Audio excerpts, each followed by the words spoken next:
Good morning student, कैसे हैं आप? अरे H2O आप कह रहे होगे कि ये साइंस की क्लास कहाँ से स्टार्ट होगी। नहीं बच्चों, कॉमर्स की ही क्लास है। H2O का नाम देखते ही आपके मन में, आपके दिमाग में एकदम से पानी आ गया होगा, क्योंकि आपने शुरू से ही साइंस में पढ़ा है कि H2O मतलब पानी। तो स्टूडेंट, अब आप कॉमर्स में हो गए हैं, तो आपको जैसे नर्सरी में आपको ABCD सिखाई गई थी या हिंदी के अल्फ़ाबेट सिखाए गए थे, इसी तरह से 11th में आपको अकाउंट की लैंग्वेज सिखाई जाएगी। किसकी लैंग्वेज सिखाई जाएगी? अकाउंट की।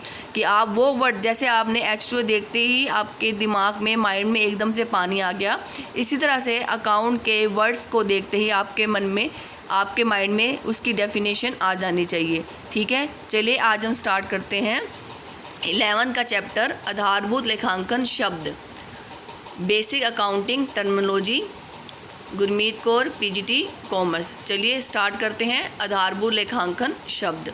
ठीक है, सबसे पहले है बिजनेस ट्रांजैक्शन। बिजनेस की ट्रांजैक्शन, बिजनेस व्यवसाय के लेन देन, व्यवसायिक लेन देन। तो व्यवसायिक लेन देन, जैसा कि स्टूडेंट आप इससे देख के समझ रहे हो, बिजनेस ट्रांजैक्शन, व्यवसाय में जो भी लेन देन होते हैं उसे क्या कहा जाता है? व्यवसायिक लेन देन कहा जाता है। अब बात आती है व्यवसायिक लेन देन कौन से होते हैं। वो लेन देन, वो व्यवहार जो आर्थिक क्रिया से रिलेटेड है, मतलब धन से रिलेटेड है, उन और जो व्यवसाय पर प्रभाव डालते हैं, जो व्यवसाय के अकाउंट पर प्रभाव डालते हैं, खातों पर प्रभाव डालेंगे, उसको हम क्या कहते हैं? व्यवसायिक लेन देन कहते हैं। लेन देन एक ऐसी अर्थ क्रिया है, आर्थिक क्रिया मतलब पैसे से रिलेटेड, ठीक है, जो क्या करती है, एक बिजनेस की वित्तीय स्थिति में, मतलब फाइनेंशियल पोजीशन में, उसके पैसों में परिवर्तन ला देती है। या तो क्या हो जाता है, इंक्रीज़ हो जाएगा, या क्या हो जाएगा, डिक्रीज़ हो जाएगा। ठीक है, तो उसे क्या कहते हैं? व्यवसायिक लेन देन कहते हैं। ये कुछ संपत्तियां, जो व्यवसाय की संपत्तियां होती हैं, एसेट्स होती हैं, उनकी प्रॉपर्टी होती है, या व्यवसाय के लायबिलिटीज़, दायित्व, जो बाहर के लोगों को पैसे देने हैं, या जो ओनर की कैपिटल है, ओनर ने जो पैसा लगाया, उसमें क्या होता है? परिवर्तन अवश्य ला देता है। तो लेन देन एक ऐसी आर्थिक क्रिया है जो व्यवसाय की वित्तीय स्थिति में परिवर्तन ला देती है। ठीक है, जैसे हम एग्जांपल देख लेते हैं कि आप क्या करते हो, गुड्स परचेज करते हो, माल का, कच्चे माल का क्रय करते हो। ठीक है, और चाहे आप उधार में करो, चाहे आप नगद करो। ठीक है, उधार करोगे तो क्या करेगा, आपकी क्या हो जाएगी? लायबिलिटीज़ बढ़ जाएगी, दायित्व बढ़ जाएगा। उधर से आपके पास क्या आ रहा है? माल आ रहा है, माल आने से आपका स्टॉक भी क्या हो जाएगा? बढ़ जाएगा, दायित्व बढ़ जाएगा, मतलब आपको क्या करना पड़ेगा? फ्यूचर में पैसा देना पड़ेगा। लेकिन अगर आप नगद क्रय करते हो, कैश देते हो, तो तब क्या होगा? तब आपका स्टॉक तो बढ़ेगा, आपके पास गुड्स तो आ रही है, लेकिन नगद में क्रय कर रहे हो तो आपको क्या देना पड़ेगा? पैसा देना पड़ेगा, तो कैश क्या हो जाएगा? कम हो जाएगा। तो आर्थिक क्रिया होती है लेन देन, जिससे क्या होता है? कुछ संपत्तियों, दायित्वों या पूंजी में क्या होता है? परिवर्तन आता है। ठीक है, तो ये क्या करते हैं? व्यवसाय की वित्तीय स्थिति पर परिवर्तन डालते हैं। जैसे एक और एग्जांपल दे लेते हैं कि एक्स ने अपने मित्र के लिए कोई गिफ्ट खरीदा। ये व्यवसायिक लेन देन नहीं है, क्योंकि ये व्यवसाय में नहीं आ रहा। अगर कोई ओनर और कोई मालिक अपने घर की कोई वस्तु खरीदता है तो वो भी व्यवसायिक लेन देन नहीं है। लेकिन अगर वो खरीद के बिजनेस में लेकर आता है तो वो चीज़ क्या कहलाएगी? व्यवसायिक लेन देन। नेक्स्ट हम देखते हैं बच्चों, इवेंट, घटना क्या होता है? जो हम लेन देन कर रहे हैं, कोई भी लेन देन करते हैं, उसके परिणाम या निष्कर्ष को क्या कहते हैं? घटना कहते हैं। कोई भी लेन देन किया, ठीक है, तो उसका जो परिणाम निकलेगा वो क्या कहलाएगा? घटना कहलाएगा। लेकिन यहाँ पे अकाउंट के टर्म में जो लेन देन लोगे, आप कौन सा लोगे? व्यवसायिक, बिजनेस से रिलेटेड जो लेन देन होंगे, उसके परिणाम स्वरूप जो भी निष्कर्ष निकलेंगे, जो भी परिणाम निकलेंगे, उसको हम क्या कहेंगे? घटना कहेंगे। ठीक है, तो जो घटना होती है वो कोई भी हो सकती है, बाहर की भी हो सकती है, व्यवसाय से रिलेटेड भी हो सकती है। लेकिन यहाँ पे हम सिर्फ किसकी बात कर रहे हैं? व्यवसायिक लेन देन की बात कर रहे हैं। तो जो व्यवसाय में जो भी वस्तुओं का आदान प्रदान होता है, या वस्तुएं आती हैं, या कोई भी ऐसी घटना जो व्यवसाय की वित्तीय स्थिति में परिवर्तन लाती है, वो चीज़ क्या कहलाती है? घटना कहलाती है। ठीक है, उदाहरण के लिए देख लेते हैं। जैसे आपके एक कार्यकुशल कर्मचारी की किसी दुर्घटना में, एक्सीडेंट में डेथ हो जाती है। हम ये बहुत बिजनेस के लिए एक तरह का लॉस है, लेकिन हम इसको रिकॉर्ड नहीं कर सकते, इसको हम फाइनेंशियल टर्म में काउंट नहीं कर सकते, मनी में काउंट नहीं कर सकते, इसीलिए हम क्या करेंगे? इसको रिकॉर्ड नहीं करेंगे, क्योंकि ये घटना है, लेकिन ये व्यवसायिक लेन देन नहीं है। ठीक है, लेकिन एक ग्राहक आपको ऑर्डर देता है, तो ये क्या है, व्यवसायिक लेन देन भी है, घटना भी है, क्योंकि आपको आपकी फाइनेंशियल पोजीशन पे अभी नहीं, थोड़े टाइम में क्या पड़ेगा, फ़र्क पड़ेगा, आप जब वस्तु बनाने लग जाओगे या उसको दोगे।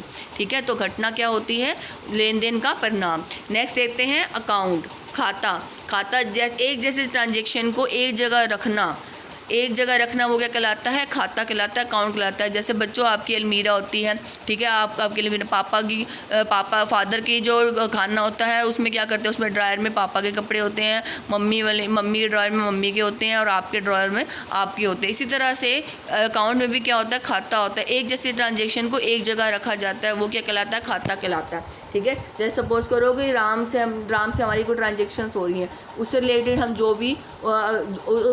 जो भी हम ट्रांजेक्शन करें उसके साथ उसको हम क्या करेंगे, एक जगह लिख देंगे। ठीक है, उसे क्या कहेंगे, खाता। तो ये किस शेप में होता है, ये टी शेप में होता है। ठीक है, किस शेप में होता है, टी शेप में होता है, ये राम अकाउंट बन जाएगा। ठीक है, तो खाता क्या होता है देख लेते हैं। लेखांकन में एक ही प्रकृति के लेन देन को एक स्थान पर लिखकर क्या करते हैं, जोड़ते हैं और घटाते हैं, तो उनको प्लस या माइनस करना पड़ता है। ठीक है, इस स्थान को क्या कहते हैं, खाता कहते हैं। ये किस अक्षर का होता है, टी अक्षर का होता है। ठीक है, इसकी जो आगे की साइड होती है उसको डेबिट कहते हैं, जो पीछे की साइड होती है उसको क्या कहते हैं, क्रेडिट। अकाउंट को शॉर्ट फॉर्म में A/SC लिखा जाता है। ठीक है, खाता क्या होता है, एक जैसी प्रकृति के लेन देनों को एक जगह पर लिखकर जोड़ना, घटाना, ये सब चीज़ क्या कहलाती है, खाता कहलाती है। आगे वाली साइड को डेबिट और पीछे वाली साइड को क्रेडिट कहते हैं। डेबिट को शॉर्ट फॉर्म में DR लिखा जाता है, क्रेडिट को शॉर्ट फॉर्म में CR लिखा जाता है। ठीक है स्टूडेंट, आगे देखते हैं हम कैपिटल, पूंजी, जो व्यवसाय का स्वामी है। ठीक है, जो व्यवसाय का स्वामी है वो व्यवसाय में, ठीक है, जो कुछ भी लेकर आता है वो चीज़ क्या कहलाती है, कैपिटल कहलाती है, पूंजी कहलाती है। ठीक है, कैपिटल कोई गुड्स भी हो सकती है, माल भी हो सकता है, वस्तु भी हो सकती है, कोई फर्नीचर भी वो ला सकता है अपने घर से। ठीक है, या अपने घर से वो क्या कर सकता है, कैश भी ला सकता है, या कोई भी गुड्स, कोई भी माल लेके आ सकता है। जो कुछ भी वो लेकर आ रहा है अपने घर से बिजनेस स्टार्ट करने के लिए ओनर, वो चीज़ क्या कहलाती है, कैपिटल कहलाती है। तो कैपिटल क्या होती है, जो धन व्यवसाय के स्वामी ने व्यवसाय में लगा रखा है उसे क्या कहते हैं, पूंजी कहते हैं, कैपिटल कहते हैं। यह नकदी, माल या संपत्ति किसी भी रूप में हो सकता है। स्वामी के द्वारा लगाई गई पूंजी से ही व्यवसाय में माल और संपत्तियां खरीदी जाती हैं। मतलब जो कुछ भी वो पैसा लेके आ रहा है उससे क्या होगा, व्यवसाय में क्या खरीदा जाएगा, प्रॉपर्टी खरीदी जाएगी या व्यवसाय के लिए माल खरीदा जाएगा। ठीक है, तो उसे क्या कहते हैं, पूंजी कहते हैं। ठीक है, हमारी एक इक्वेशन होती है, capital is equal to asset minus liabilities. ठीक है, ये आप अकाउंटिंग के वाले चैप्टर में भी करते हैं। Capital is equal to assets minus liabilities. जो धन व्यवसाय के स्वामी ने व्यवसाय में लगा रखा है उसे क्या कहते हैं, पूंजी कहते हैं। ठीक है, नेक्स्ट देखते हैं आहरण, ड्राइंग्स, कैपिटल का उल्टा। ठीक है, अगर व्यवसाय का स्वामी निजी प्रयोग के लिए किसी सामान को व्यवसाय से निकाल के अपने घर ले जाता है, निजी प्रयोग के लिए कुछ ले जाता है, कहाँ ले जाता है, अपने घर ले जाता है, तो उसे क्या कहते हैं, निजी प्रयोग के लिए, मतलब पर्सनल के लिए, पर्सनल खर्चों के लिए कुछ व्यवसाय से निकाल लेता है, तो वो चीज़ क्या कहलाती है, ड्राइंग। तो वही इस तरह से वो कुछ माल भी निकाल सकता है, गुड्स मतलब माल्स भी निकाल सकता है, या कुछ कैश भी निकाल सकता है, या कोई और वस्तु भी घर ले जा सकता है। तो लेकिन अगर वो निजी प्रयोग के लिए ले जा रहा है, घर के प्रयोग के लिए ले जा रहा है, तो उसे क्या कहेंगे, ड्राइंग्स कहेंगे। क्या कहेंगे, ड्राइंग्स। तो ड्राइंग की डेफिनेशन देख लेते हैं। ड्राइंग्स क्या होती है, जो धन व्यवसाय के स्वामी द्वारा व्यवसाय से किसी अपने निजी प्रयोग के लिए निकाला जाता है उसे क्या कहते हैं, आहरण कहते हैं। इसका एग्जांपल दे रखा है, जैसे अब वो टैक्स पे कर देता है तो वो क्या है, आहरण नहीं है, लेकिन अगर वो क्या पे करता है, इनकम टैक्स। उसकी इनकम पे जो टैक्स लगा है, ठीक है, उसकी इनकम पे जो टैक्स लगेगा वो क्या होगा, उसका खुद का खर्चा है, लेकिन वो उसको बिजनेस से पे कर देता है, तो वो चीज़ क्या कहलाएगी, ड्राइंग्स कहलाएगी। खाली टैक्स नहीं, अगर गुड्स का टैक्स देता है या सेल टैक्स देता है, ठीक है, या GST पे करता है तो वो आहरण नहीं है, लेकिन वो इनकम टैक्स पे करता है तो वो क्या है, आहरण ड्राइंग्स है। अगर वो इंश्योरेंस प्रीमियम पे करता है, फायर इंश्योरेंस, तो भी वो ड्राइंग नहीं, लेकिन अगर वो लाइफ इंश्योरेंस प्रीमियम, जीवन बीमा अपनी लाइफ का जीवन बीमा प्रीमियम देता है अपने व्यवसाय से, तो ये उसका निजी प्रयोग होगा तो इसलिए ये क्या कहलाएगी, ड्राइंग्स कहलाएगी। तो जो धन व्यवसाय के स्वामी द्वारा व्यवसाय से किसी अपने निजी प्रयोग के लिए निकाला जाता है उसे क्या कहते हैं, आहरण कहते हैं। ठीक है स्टूडेंट, नेक्स्ट देखते हैं हम संपत्ति या एसेट्स। अब आप जहाँ बैठे हैं आप अपने आगे पीछे नज़र घुमाइए। अगर सपोज कि आप अपने कमरे में हैं, ठीक है, जो कुछ भी आपको दिख रहा है वो क्या है, आपकी प्रॉपर्टी है, एसेट्स है। इसी तरह बिजनेस में स्वामी के पास जो कुछ भी होता है वो उसकी क्या होती है, संपत्ति होती है, एसेट्स होती है। ठीक है, आगे हम इसके टाइप्स भी करेंगे। व्यवसाय की प्रत्येक वस्तु जिस पर व्यवसाय के स्वामी का स्वामित्व होता है संपत्तियाँ कहलाती हैं। ठीक है, इसमें वो धनराशि भी शामिल है जो व्यवसाय में अन्य व्यक्तियों से लेनी है। जैसे आपने क्या किया, उधार में माल बेच दिया। ठीक है, उधार में माल बेच दिया तो वो पैसा आपको आज नहीं तो कल तो मिल जाएगा, तो अन्य व्यक्तियों से आपने लेना है तो वो चीज़ भी क्या कहलाती है, आपकी संपत्ति कहलाती है। ठीक है, जो व्यवसाय में अन्य व्यक्तियों से लेनी है वो चीज़ भी क्या कहलाती है, संपत्ति कहलाती है। ठीक है, एग्जाम्पल देख लेते हैं इसका। कैश जो आपके पास पड़ा है, बैंक में जो आपको बैलेंस पड़ा है, स्टॉक रहती है, मतलब आपके पास जितनी भी गुड्स पड़ी हैं, चाहे बनी हुई हैं चाहे कच्चा माल है।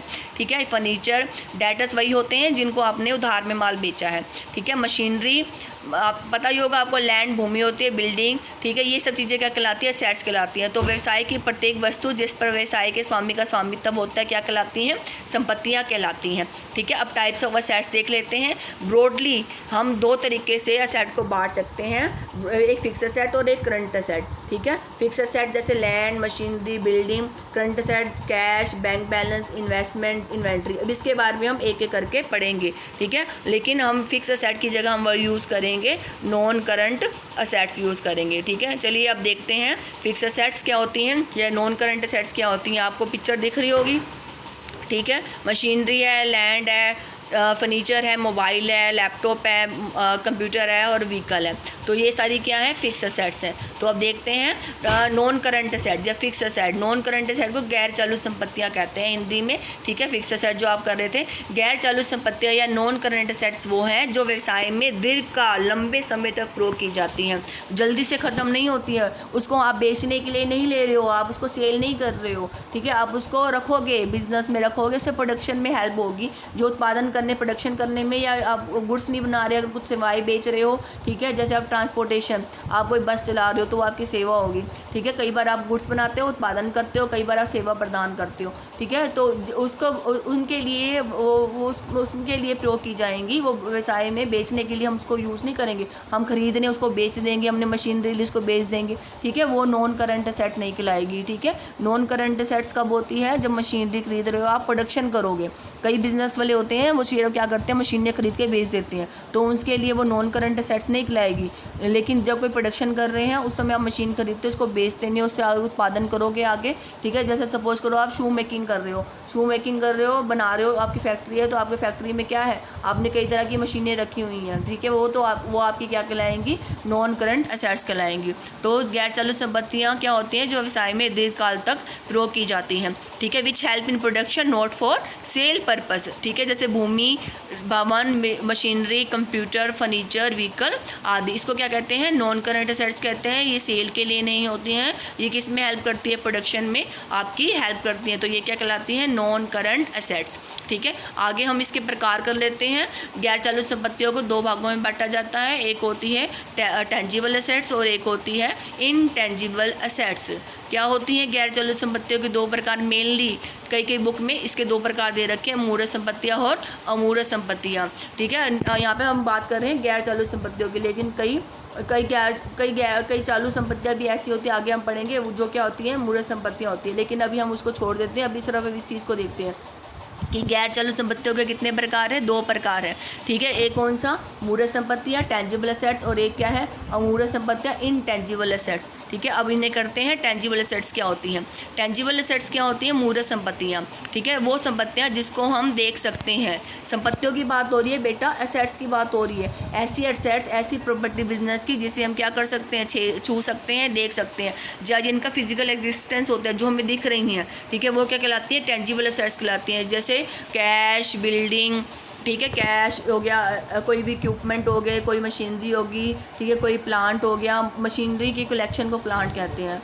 प्रॉपर्टी होगी कोई, ठीक है, कोई भी गुड्स पड़ी हैं आपके पास, वो भी आपका क्या है, टेंजिबल असेट्स। ठीक है, लेकिन जो इन्वेंट्री होती है, जो स्टॉक होता है या जो कैश होता है, वो नॉन करंट असेट्स नहीं है, वो क्या है, करंट असेट्स है। तो आप इसको अलग से ही कर लीजिएगा। टेंजिबल असेट्स क्या होती हैं, टेंजिबल असेट्स वो होती है जिनका फिजिकल एग्जिस्टेंस होता है। ठीक है, नेक्स्ट देखते हैं बच्चों हम इनटेंजिबल असेट्स। इनटेंजिबल असेट्स, ठीक है, इनटेंजिबल असेट्स अमूर्त संपत्तियाँ। इनटेंजिबल असेट्स उसका उल्टा, टेंजिबल का उल्टा क्या हो गया, जिन संपत्तियों को देखा या छुआ नहीं जा सकता, जिनका फिजिकल एग्जिस्टेंस भौतिक अस्तित्व नहीं होता, उनको क्या कहते हैं, इंटेंजिबल एसेट्स कहते हैं। अब आप कहोगे कि ये ऐसी कौन सी संपत्ति होती है जो दिखती नहीं है, ठीक है। आपने लोगो देखा होगा एप्पल का, ठीक है। अब एप्पल का उसकी वैल्यू होती है, इंटेंजिबल एसेट्स की बेटा वैल्यू होती है। इसको हम छुए देख नहीं सकते हैं, ठीक है, लेकिन फिर भी ये प्रोडक्शन में बहुत हेल्प करता है। इसको हम सोल्ड भी कर सकते हैं, खरीद भी सकते हैं, बेच भी सकते हैं।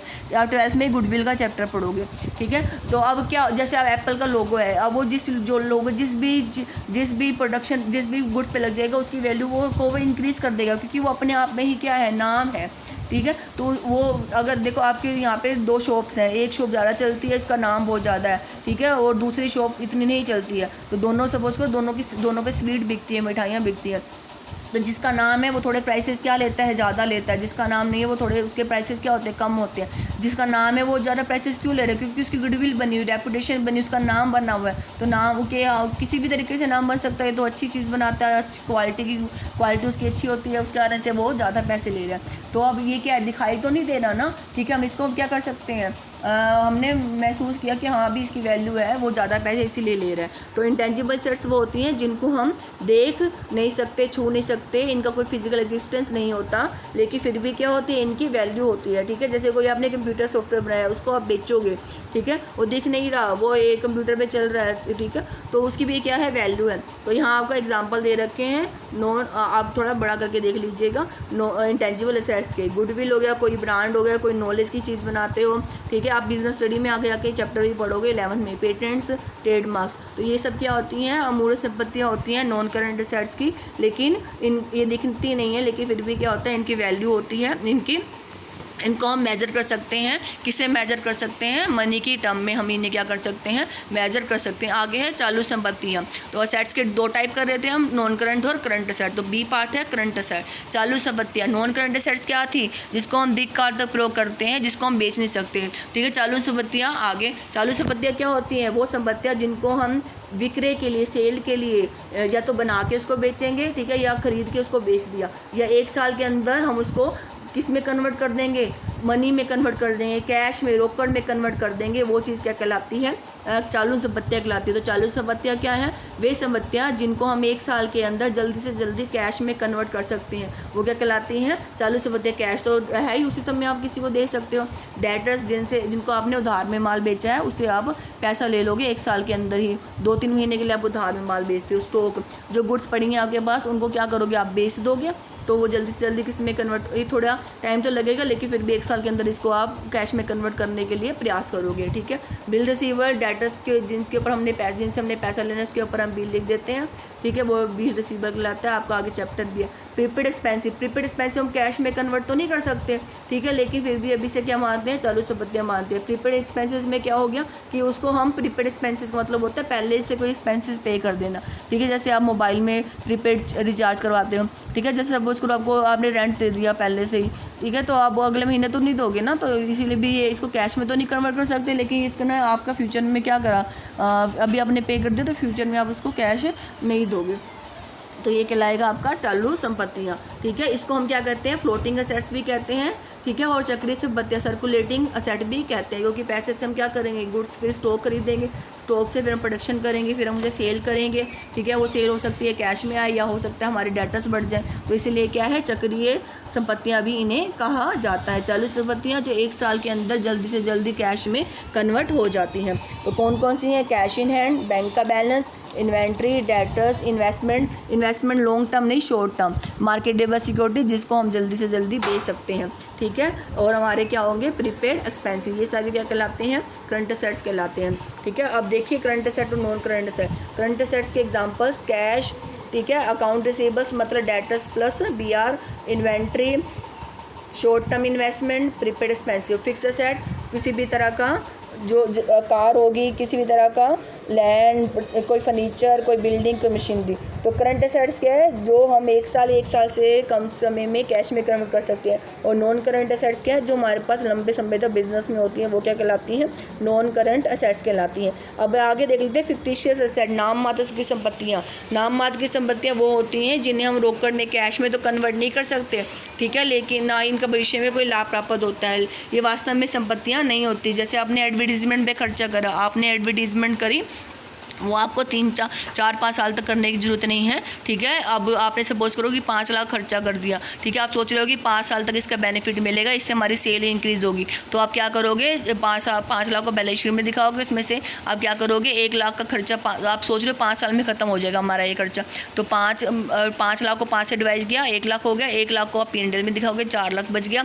अगले साल फिर चला जाएगा 1 लाख P&L में, लाभ हानि खाता में, ठीक है। अब आप कहोगे लाभ हानि खाता क्या होता है, ये आप आगे जाके पढ़ोगे, ठीक है। लाभ हानि खाते में ट्रांसफ़र कर देते हैं। बाकी कितना रह गया, 3 लाख रह गया। अगले साल फिर 1 लाख ट्रांसफ़र कर दोगे P&L अकाउंट में। फिर बैलेंस शीट में कितना रह जाएगा, बैलेंस शीट मतलब संपत्ति पक्ष में, मतलब बैलेंस शीट में कितना रह जाएगा, उसके एसेट साइड होती है, उसमें आपका कितना रह जाएगा, 2 लाख रह जाएगा। 1 लाख आपने क्या कर दिया, आप इसको धीरे धीरे करके क्या करते हो, ख़त्म करते हो। नाम मात्र की संपत्तियाँ, वे संपत्तियाँ जिसको हम रोकड़ में परिवर्तित नहीं कर सकते, लेकिन हम धीरे धीरे करके इनको क्या करते हैं, ख़त्म करते हैं। वो चीज़ क्या कहलाती है, फिक्टिशियस एसेट। तो अभी हमारा क्या था, एसेट्स ख़त्म होगी। तो आगे नेक्स्ट है आपका लायबिलिटीज़। लायबिलिटीज़ क्या होती है, देनदारियाँ, ठीक है। देनदारियाँ जो हमें फ्यूचर में पे करनी है, ठीक है, वो हमारी क्या कहलाती हैं, दायित्व कहलाती है, लायबिलिटीज़। वे दायित्व या ऋण जिसको किसी उद्यम ने, किसी ऑर्गेनाइजेशन ने भविष्य में कुछ समय के बाद चुकाना है, उसे लायबिलिटीज़ कहते हैं। लायबिलिटीज़ को 2 भागों में ब्रॉडली बांटा जाता है, ठीक है। लेकिन आगे सिंपल में देख लेते हैं। सिंपल में दायित्व को 2 भागों में बांटा जाता है, एक होता है इंटरनल और एक होता है एक्सटर्नल। आंतरिक दायित्व जो व्यवसाय के स्वामी को देनी है। व्यवसाय का स्वामी क्या लेके आया था, शुरू में कैपिटल लेके आया था, उसकी कैपिटल जो वापस करनी है वो क्या होती है, इंटरनल लायबिलिटीज़ होती है, आंतरिक दायित्व होती है, ठीक है। अब उसकी कैपिटल वापस करने, अब एकदम से उसकी कैपिटल तो वापस नहीं करेंगे, उसकी कैपिटल पूंजी कब वापस होगी, जब बिजनेस क्लोज होगा, ठीक है। उसको साथ साथ में क्या करेंगे, कोई भी उसको प्रॉफिट देते रहते हैं हर साल। उसके बाद कई बार प्रॉफिट नहीं देते, प्रॉफिट जमा होते रहते हैं, तो संचित लाभ कहलाते हैं।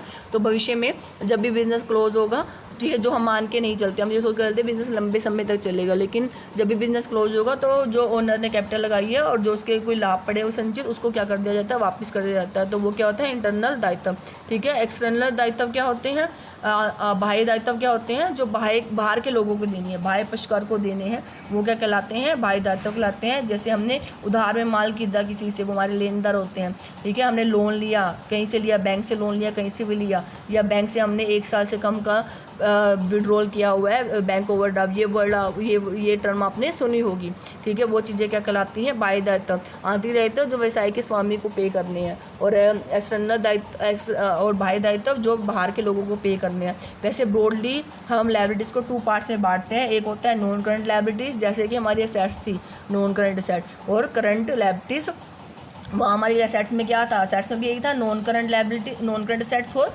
Current asset. इसी तरह से यहाँ भी हमारा क्या है, नॉन करंट लायबिलिटीज़ और non current non current liabilities और करंट लायबिलिटीज़, सेम उसी तरह से डेफिनेशन है।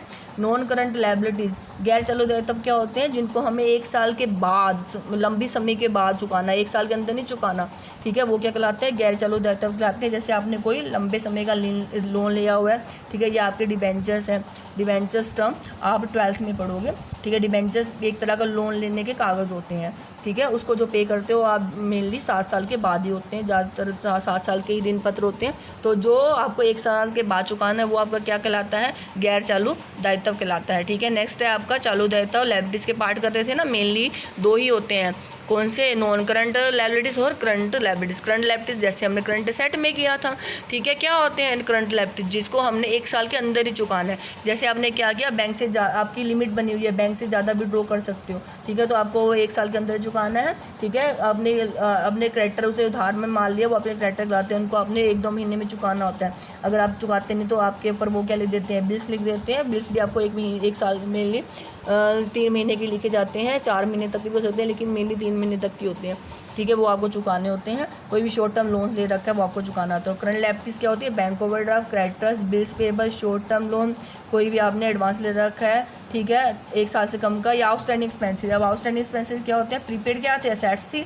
आउटस्टैंडिंग एक्सपेंसेस क्या है, लायबिलिटीज़ है। आउटस्टैंडिंग एक्सपेंसेस मतलब आपने अभी तक पे नहीं करे हैं, आपने किसी मैनेजर की सैलरी पे नहीं करी है, तो अगले महीने तो दोगे ही ना। तो जो आपको 1 साल के अंदर चुकाना है वो आपकी क्या होती है, करंट लायबिलिटीज़ होती है, ठीक है। मुझे लगता है स्टूडेंट अब आपने ये सारे टर्म्स देख ली होंगी, समझ ली होंगी। अगर आपको समझ नहीं आती तो आप एक बारी फिर दोबारा देखिए, ठीक है, एक बारी और देखिए तो आपको ये टर्म्स अच्छी तरह से समझ आ जाएंगी।